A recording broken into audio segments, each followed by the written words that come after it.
Brasil Sombrio. Mercado Modelo, Salvador, Bahia. Ir a Salvador e não visitar o Mercado Modelo é como ir ao Rio de Janeiro e não ver o Cristo Redentor. Assim como o elevador Lacerda é uma das peças mais marcantes da arquitetura baiana. Localizado no bairro do Comércio, foi tombado como patrimônio histórico e hoje abriga lojas de artesanato e produtos típicos. É um lugar de muitos aromas, sabores e sons. Os turistas, vindos de todas as partes, chegam à procura de presentes e lembranças. Seu Afonso, nome fictício de um verdadeiro guia de turismo com 38 anos de experiência, sempre teve respostas decoradas para toda eventualidade. A idade, a origem, a história de cada canto do mercado. Nenhuma pergunta de seus clientes era capaz de surpreendê-lo, especialmente depois da chegada de Felipe Rizzo. O edifício do Mercado Modelo é uma antiga alfândega cuja construção começou em 1843. O prédio foi inaugurado por Dom Pedro II, ainda inacabado, em 1861. O Brasil, apesar de ser a última nação escravagista do planeta, já dava passos concretos rumo à abolição do comércio de seres humanos. Em 1850, foram proibidas a compra e venda de novos escravos. Levaria ainda quase 40 anos até que o país pudesse se ver livre da chaga da escravidão. Toda a sociedade tende a evoluir aos poucos. Não seria diferente na Bahia. No entanto, o cerco aos escravagistas acabou tendo um terrível efeito reverso. O comércio de escravos se tornou muito mais lucrativo e perigoso depois de proibido. Uma parcela dos mercadores e dos fazendeiros estava disposta a desafiar a lei para manter tal modelo de negócio. Alguns desses senhores de engenho fizeram um pacto com funcionários públicos menos escrupulosos. Depois de fechada a alfândega, estes fiscais receberiam uma carga especial, no calar da madrugada. O navio negreiro desembarcaria sua carga, que ficaria armazenada no subsolo do prédio. Os primeiros carregamentos ocorreram sem maiores problemas. Porém, numa noite quente de fevereiro, um grupo conseguiu fugir, entortando as grades das pequenas janelas que garantiam a ventilação do ambiente. Antes que outros tentassem a mesma rota de fuga, pesadas barras de ferro foram adicionadas, substituindo as grades do projeto original. Uma mudança que teria graves consequências. Acontece que meses depois, numa madrugada, uma terrível tempestade alagou as ruas de Salvador. As chuvas tomaram o subsolo do Mercado Modelo. Algemados às paredes, os escravos que aguardavam serem transferidos observaram em horror o nível da água subir. O único vigia tentou em vão libertar os prisioneiros, mas as chaves estavam com o responsável pelo carregamento, o capitão Rizzo.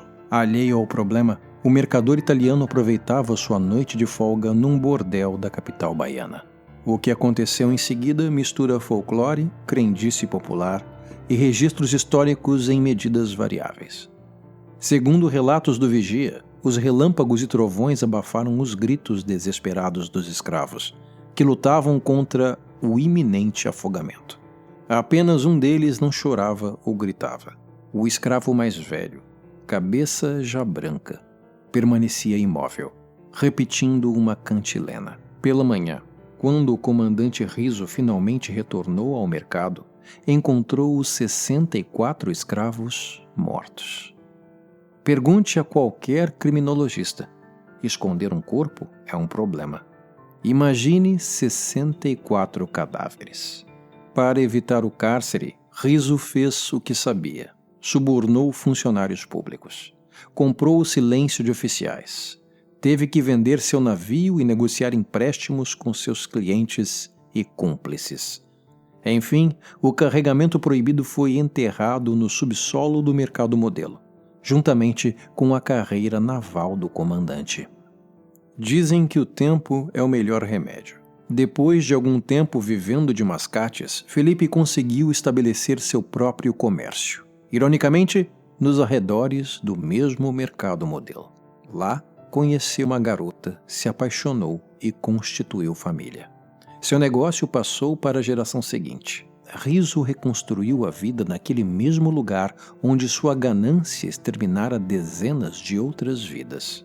Apesar do horror de seus atos, parecia que seu passado monstruoso tinha chegado ao fim. Mas, para a família e os frequentadores do mercado modelo, era apenas o começo da maldição.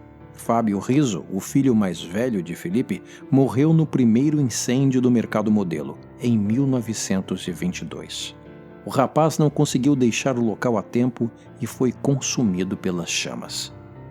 Seu velho pai vivera o bastante para sofrer a dor de perder um filho e faleceu algum tempo depois. Carlos Riso, o irmão caçula, contrariou a vontade do pai e reabriu o comércio da família com o dinheiro da indenização.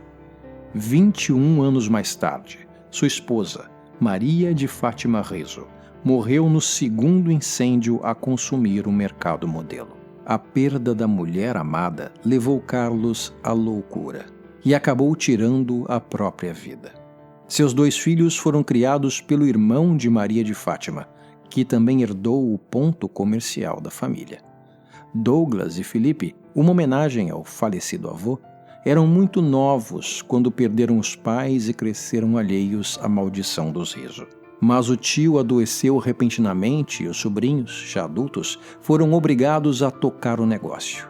Em 1969, no seu dia de folga, Felipe foi acordado pela sirene de um carro de bombeiros. Fogo no mercado modelo.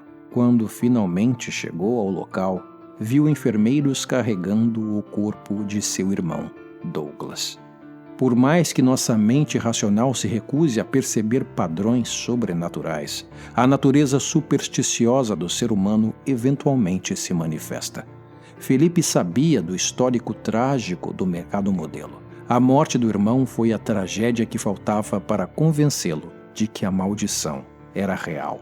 O rapaz deu as costas para as chamas no mercado modelo e foi fazer as malas. Mudou-se para a Itália com planos de nunca mais voltar. Com a história marcada por tragédias e grandes incêndios, o antigo prédio do mercado modelo foi transferido. No seu lugar, o monumento Saveiros, de Mário Cravo, foi erguido. Mas a reforma respeitou o plano arquitetônico original e manteve a conexão subterrânea com o antigo porão. Quando os turistas e clientes se vão depois do expediente, comerciantes relatam ouvir e ver coisas estranhas. E não apenas no subsolo. Os vigias que tomam conta do mercado durante a noite contam que ainda ouvem os ruídos das correntes dos escravos. Gente sussurrando. Objetos caindo e portas batendo sem explicação. Um vigia pediu demissão após uma porta se quebrar sem ser tocada.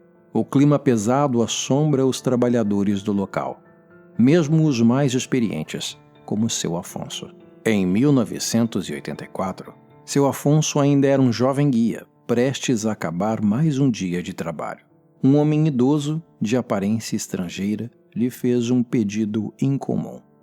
Queria conhecer o subsolo do mercado modelo. Na época, a entrada subterrânea era proibida, especialmente porque, depois de obras do aterro na orla baiana, os alagamentos eram constantes nos pavilhões abaixo do nível do mar.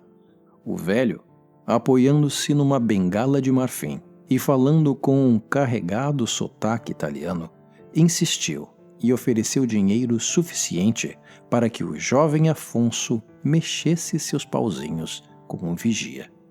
Discretamente, Riso e Afonso desceram por uma escada estreita até o âmago da antiga construção. Depois de alguns passos, o velho Felipe começou a soluçar e precisou ser amparado pelo guia. Riso confessou a razão da insistência em visitar tal lugar. Queria ver com os próprios olhos o local onde nascera a maldição que atormentou cada geração da família Riso, a começar pelo seu avô. Naquela noite, o fogo mais uma vez consumiu o mercado modelo. Desta vez, em seu novo prédio. Felipe Riso nunca mais foi visto. Há registro de sua entrada no país 2 dias antes do incêndio. mas não de sua saída. Para familiares e amigos na Itália, ele continua desaparecido até hoje. As investigações oficiais concluíram que os 4 incêndios no mercado modelo tiveram causas acidentais. Mas muita gente prefere acreditar numa outra explicação: a maldição dos Rizzo.